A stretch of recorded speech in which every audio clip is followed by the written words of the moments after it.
नमस्कार मित्रों, स्वागत है आपका मेरे YouTube चैनल में। और आज हम लोग डिस्कस करेंगे अधिगम के अनुच्छेद। जितना कि हम पहले कक्षाओं में पढ़ चुके हैं, अब हम उससे आगे पढ़ेंगे क्योंकि कोविड की गाइडलाइंस आ गई हैं। जो भी पठन पाठन होगा वो ऑनलाइन माध्यम से ही होगा। तो आइए आज हम डिस्कस करेंगे अधिगम के अनुच्छेद, डोमेन्स ऑफ लर्निंग, कि लर्निंग के क्षेत्र या जो अनुक्षेत्र हैं वो कौन कौन से हैं मुख्यतः, उनके बारे में आज हम लोग थोड़ा सा डिस्कस करने जा रहे हैं। तो जैसा कि हम लोग पढ़ चुके हैं कि अनुच्छेद अधिगम का उद्देश्य अधिगमकर्ता के व्यवहार में अपेक्षित परिवर्तन लाना है। और ये परिवर्तन किस माध्यम से आता है? ये परिवर्तन जो है आपका अनुभव के आधार पर होगा और अनुभूतियों के आधार पर होगा। और अनुभव और अनुभूतियों के आधार पर जब हम इस व्यवहार को क्या करते हैं, धारण कर लेंगे अपने क्या कहना चाहिए, इस व्यवहार को हम अपने में परमानेंटली धारण कर लेंगे तो वो हमारा लर्निंग या अधिगम कहलाता है। तो व्यवहार में यह परिवर्तन उसके व्यक्तित्व के सभी पक्षों तथा अनुक्षेत्रों में लाए जाते हैं। तो जो भी चेंजेस हमारे बिहेवियर में होंगे वो केवल हमारी पर्सनैलिटी के एक ही एस्पेक्ट में नहीं होगा, जबकि सारे के सारे एस्पेक्ट्स में होगा और सारे के सारे डोमेन्स में होगा। तो अगर हम डोमेन्स की बात कर लें कि डोमेन्स कौन कौन से हैं, तो डोमेन्स यहाँ पर हमने 3 प्रकार के बताए गए हैं मेनली। पहला है हमारा अधिगम का संज्ञानात्मक अनुच्छेत्र, दूसरा है अधिगम का क्रियात्मक अनुच्छेत्र और तीसरा है अधिगम का भावात्मक अनुच्छेत्र। तो आइए अब हम 1 बाय 1 एक एक करके इन तीनों अनुक्षेत्रों के बारे में थोड़ा थोड़ा ब्रीफली हम इनके बारे में पढ़ेंगे। तो आइए देखते हैं।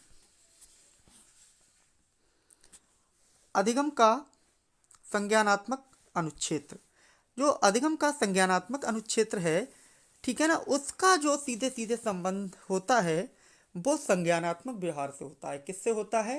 संज्ञानात्मक व्यवहार से होता है। और इस व्यवहार के संपादन में, इस व्यवहार को ऑपरेट करने के लिए, इस व्यवहार को संपादित करने के लिए जो हमारी ज्ञानेंद्रियां हैं, हम सभी लोग जानते हैं हमारी कौन कौन सी ज्ञानेंद्रियां हैं, आप लोग कमेंट करके बताएंगे। तो व्यवहार के संपादन में ज्ञानेंद्रियों तथा मस्तिष्क, जो हमारा माइंड है, ठीक है, उसका जो है प्रमुख रोल रहता है। और इस व्यवहार परिवर्तन बालक के मानसिक एवं बौद्धिक विकास के लिए आवश्यक माना जाता है। तो इस प्रकार का जो परिवर्तन होगा वो बालक के मानसिक और बौद्धिक विकास के लिए बहुत ज़्यादा आवश्यक होता है, बहुत ज़्यादा नेसेसरी होता है, जरूरी होता है। ठीक है, इनमें बालक की शैक्षिक विकास से भी भरपूर सहायता मिलती है। अगर कोई व्यक्ति या कोई बालक जिसका संज्ञानात्मक विकास अगर तीव्र गति से हुआ है या संज्ञानात्मक विकास उसका ठीक प्रकार से हो गया है, तो ऐसे बालक का जो शैक्षिक विकास होगा वो कैसा होगा? वो भी अच्छा होगा। अब तथा अपने वातावरण से समायोजन करने हेतु पर्याप्त क्षमता एवं कुशलता होती है। अगर किसी व्यक्ति का, किसी बच्चे का संज्ञानात्मक व्यवहार अच्छे से हुआ है तो वो बालक अपने वातावरण से, किससे? अपने वातावरण से बहुत ही अच्छे प्रकार से क्या कर सकता है? समायोजन कर सकता है, एडजस्टमेंट कर सकता है, उसमें ढल सकता है। ठीक है, परिस्थितियों के अनुसार या परिस्थितियों के अनुकूल जो है वो कार्य करना सीख लेता है। विभिन्न प्रकार की मानसिक एवं बौद्धिक क्रियाओं जैसे, अब इस व्यवहार के, इस संज्ञानात्मक अनुच्छेत्र के अंतर्गत कौन कौन सी चीजें होंगी? तो इस संज्ञानात्मक अनुच्छेत्र के अंतर्गत होंगी क्या? बहुत सारी मानसिक एवं बौद्धिक क्रियाएं, जैसे सोचना, विचार करना, कल्पना करना, तर्क करना, अनुमान लगाना, विश्लेषण करना, संश्लेषण करना। ठीक है, किसी घटना को देखा, उस घटना को देख कर उसका वर्णन कर देना। ठीक है, किसी घटना की व्याख्या कर देना। अगर मान लीजिए कोई भी चीज पहले घटित हुई है, ठीक है, और उसकी हमने व्याख्या कर दी, उसका वर्णन कर दिया, तो वो हमारे संज्ञानात्मक व्यवहार के, संज्ञानात्मक अनुक्षेत्र के अंतर्गत आएगा। सामान्यीकरण करना, ठीक है, चीज़ों को एक परिस्थिति से दूसरी परिस्थिति में क्या जनरलाइज कर देना, उन्हें उस पर लागू कर देना। कोई भी चीज़ हमें दे रखी है, उसका हमें क्या करना हो, क्या कर सकते हैं? उसका संक्षिप्तीकरण करते हैं, उसे शॉर्ट कर सकते हैं, सरलीकरण, उसे और सरल तरीके से व्यक्त कर सकते हैं, दृष्टांत दे सकते हैं, ठीक है, पूरा वाक्य बता सकते हैं। विस्तारीकरण करना, किसी चीज़, किसी ने कुछ, कोई भी लेक्चर कोई छोटा हुआ, ठीक है, किसी छोटा लेक्चर आपने सुना या किसी कोई भी लेक्चर आपने अटेंड किया, अगर आप चाहें तो, अगर आपका संज्ञानात्मक अनुक्षेत्र में विकास हुआ होगा तो आप उसको क्या कर सकते हैं? विस्तारीकरण कर सकते हैं। ठीक है, अर्थापन करना, अगर मान लीजिए आपने कोई चीज़ पढ़ी या कोई चीज़ सुनी तो केवल उसको सुनना नहीं, उसका अर्थ क्या कह रहा है, ठीक है, वो करना।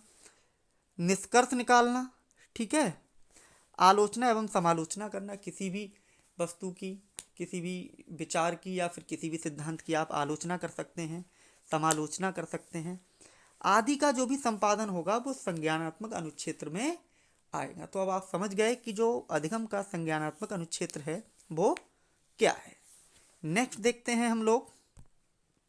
नेक्स्ट है हमारा अधिगम का क्रियात्मक अनुच्छेत्र। क्रियात्मक अनुच्छेत्र आप समझते हैं, क्रियात्मक अनुच्छेत्र का सीधा सीधा संबंध आप इस तरीके से समझ सकते हैं, क्रियाओं से है। किससे है? क्रियाओं से होता है। जो भी हम क्रियाकलाप करेंगे उसका संबंध अधिगम के क्रियात्मक अनुच्छेत्र से होगा। आइए पढ़ते हैं इसके बारे में। इस अनुच्छेत्र से संबंधित अधिगम का उद्देश्य अधिगमकर्ता के क्रियात्मक व्यवहार में, एक्टिविटी में, ठीक है, परिवर्तन लाना होता है। ठीक है, इस व्यवहार के संपादन में इंद्रियों की प्रमुख भूमिका रहती है। अब इंद्रियों को मैंने लिख दिया है, टाइपिंग मिस्टेक भी समझ सकते हैं। इसमें इंद्रियों में आप ब्रैकेट में दो चीजें कर सकते हैं, कर्मेंद्रियां तथा ज्ञानेंद्रियां। इंद्रियां दो प्रकार की होती हैं, एक वे जिनसे हम कर्म करते हैं और एक वे जिनसे हम ज्ञान को अर्जित करते हैं। ठीक है, उनकी भूमिका रहेगी। जो परिवर्तन इस प्रकार के व्यवहार में लाए जाते हैं उनका उद्देश्य बालक का समुचित गामक, क्रियात्मक तथा मनोशारीरिक, ये टाइपिंग मिस्टेक है, ये शारीरिक ना होकर इसे आप क्या कर लेंगे, मनो शारीरिक, शारीरिक को आप ऐड कर लेना, ठीक है, मनोशारीरिक विकास करना होता है तथा उसमें ऐसी कुशलताएं एवं क्षमताएं विकसित करना उद्देश्य होता है जिससे वह इंद्रियों द्वारा संपादित विभिन्न प्रकार के क्रियाकलाप, जो भी एक्टिविटीज़ हैं, जो भी काम हमें करने हैं, जो भी डेली नीड्स के हमारे वर्क हैं, उनको हम वांछित ढंग से एक डिजायरेबल वे में हम उन्हें क्या कर सकें, संपन्न कर सकें और उसमें हम क्या हो सकें, सिद्धहस्त हो सकें, अर्थात हम उसमें क्या निपुण हो जाएं। नेक्स्ट हम देखेंगे क्या कहता है इसमें। इस दृष्टि से विभिन्न प्रकार की गामक, क्रियात्मक तथा मनोशारीरिक व्यवहार क्रियाओं जैसे चलना, दौड़ना, कूदना, चढ़ना, उतरना, छलांग लगाना, खाना, खाना बनाना, पीना, ठीक है, देखना, सुनना, पढ़ना, लिखना, ठीक है, ये जो सारी क्रियाकलाप होंगे, ठीक है, ये सारे के सारे आपके अधिगम के क्रियात्मक अनुच्छेत्र के अंतर्गत आएंगे। जब बच्चा इन सारे क्रियाकलापों को कर लेता है, शरीर को ठीक प्रकार से चला लेता है, शरीर के अंगों का सही प्रकार से ठीक प्रकार से जो है उपयोग करना सीख लेता है और अपनी क्रियाओं को बहुत ही अच्छे तरीके से संपादित करता है, तब हम कह सकते हैं कि बालक का जो अधिगम का क्रियात्मक अनुच्छेत्र है वो क्या हो गया है, विकसित हो गया है।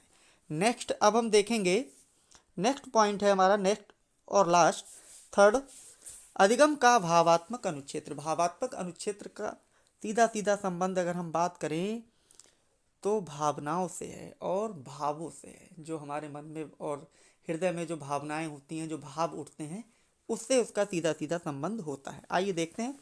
इस अनुच्छेत्र से संबंधित अधिगम का उद्देश्य अधिगमकर्ता के भावात्मक व्यवहार में परिवर्तन लाना है। तो जो भी इसका भावात्मक व्यवहार होगा उसमें जब हम परिवर्तन ले आएंगे तब उस बालक का अधिगम का भावात्मक अनुच्छेत्र विकसित होगा।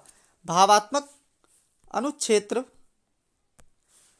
भावात्मक अनुच्छेत्र में अब हम देखेंगे भावात्मक व्यवहार का संबंध हृदय में उठने वाले भावों तथा भावनाओं से। जो भी भाव और भावनाएं हमारे हृदय में उठते हैं, किस में उठते हैं, हृदय में उठते हैं, उनका सीधा सीधा संबंध किससे होता है, भावात्मक व्यवहार से होता है। और इस प्रकार के व्यवहार का सही विकास एवं प्रवर्धन ही बालक को मनुष्य की तरह भावात्मक अनुभूति के योग्य बनाता है। देखिए, जब बच्चा छोटा होता है तो उसे ये नहीं पता होता है कि उसे अपने भावों को किस प्रकार से प्रस्तुत करना है। बस उसे रोना है तो रो दिया, हंसना है तो हंस दिया। वो सिचुएशन नहीं देखता है, परिस्थितियां नहीं देखता है, बस वो अपने भावों को अपनी इच्छा के अनुसार क्या कर देता है, प्रस्तुत कर देता है या व्यक्त कर देता है, लेकिन जो कि गलत है। मान लीजिए किसी की डेथ हो गई, बच्चा वहां पर हंसने लगेगा तो थोड़ा गलत सेंस हो जाएगा ना, उसका एक गलत संदेश जाएगा। तो वो गलत संदेश ना जाए, बच्चा अपने भावों को, भावनाओं को, अपने संवेगों को ठीक प्रकार से, ठीक परिस्थिति में, परिस्थिति के अनुसार अपने भावों को और संवेगों को प्रस्तुत करे। यही इस अधिगम के भावात्मक अनुच्छेत्र का मुख्य कार्य होता है। तो इसमें कौन कौन सी क्रियाएं होंगी देखते हैं। अधिगम के भावात्मक क्षेत्र से संबंधित व्यवहार क्रिया के उदाहरण के रूप में दुखी या सुखी होना, ये भी टाइपिंग मिस्टेक है, आप लोग ठीक कर लेना, ठीक है, दुखी होना या सुखी होना, ठीक है, क्रोधित होना, बहुत ज़्यादा क्रोध आ जाना, हर्षित होना, खुश हो जाना, डरना, सहमना, ठीक है, उदासीन दृष्टिकोण प्रस्तुत करना। मतलब मान लीजिए किसी भी एक विषय पे बातचीत हो रही है और आपसे उसमें अगर कहा जाए कि आप इस बिंदु के बारे में क्या कहेंगे, तो आप कह दें मुझे कुछ नहीं पता, मैं कुछ नहीं कहना चाहता हूँ। तो ये क्या, उदासीन हो गया ना। तो आप उसके पॉजिटिव पक्ष को देख रहे हैं, ना ही नेगेटिव पक्ष को देख रहे हैं। ठीक है, अपनी पसंद एवं नापसंद बताना, प्रेम का प्रदर्शन करना, घृणा करना, तिरस्कार आदि भावों की अनुभूति जो है वो अधिगम के भावात्मक अनुच्छेत्र से संबंध रखती है, तथा जो संवेग होंगे वो भी भावात्मक अनुच्छेत्र से ही संबंध रखेंगे। अपने संवेगों को वांछित ढंग से प्रदर्शित करने की क्रियाओं को सफल एवं वांछित संपादन में सहायता करना ही भावात्मक अनुच्छेत्र से संबंधित अधिगम का प्रमुख उद्देश्य होता है। अगर हम कहें कि हमें भावात्मक अनुच्छेत्र को किस प्रकार से डेवलप करना है या भावात्मक अनुच्छेत्र में किस प्रकार का विकास बच्चे में होता है, तो हम सीधे सीधे कह सकते हैं कि जो बालक है वो अपने संवेगों को ठीक प्रकार से प्रदर्शित करे, परिस्थिति के अनुसार प्रदर्शित करे।